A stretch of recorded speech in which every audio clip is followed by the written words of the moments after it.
কোয়েল, এদিকে আসো তাড়াতাড়ি। কি হয়েছে? আরে আসো না তাড়াতাড়ি। দূর, ভাল লাগে না। বলো। একটা হেভি জিনিস দেখেছি আমের ব্যাপারে। কি? হ্যাঁ, আমটা নিয়ে আসো তাড়াতাড়ি, যাও। এই নাও, নিয়ে এসছি। তুমি কি 3 টুকরো করতে পারবে এই আমটা? একটা বিরাট জিনিস জেনেছি আমি। আরে আমি জানতামই না আগে ব্যাপারটা। হ্যাঁ। কত টুকরো করব? 3 টুকরো। নাও, হয়ে গেছে 3 টুকরো। 7 টুকরো? 3 টুকরো থেকে 7 টুকরো? তুমি এটা করতে পারবে? হ্যাঁ।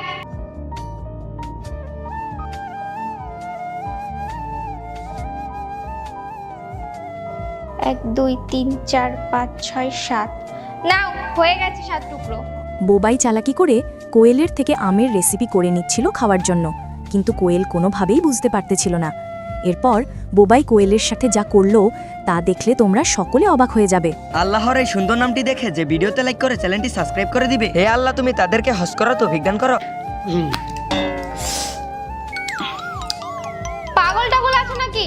তোমার শুধু আম কাটার ছিল? তো তুমি কি ভাবলে জাদু দেখাবো আমি?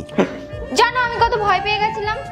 আম কাটার পর বোবাই যখন খেতে শুরু করে দেয়, তখন কোয়েল বোবাইয়ের সব কিছু বুঝতে পেরে যায় এবং বলে, আমাকে ভালো করে বললেই তো পারতে, আমি আম কেটে দিতাম। এরপর কোয়েল যা করলো তা তোমরা দ্বিতীয় পর্বে দেখতে পাবে। এজন্য চ্যানেলটি সাবস্ক্রাইব করে কমেন্টে পার্ট 2 লিখো।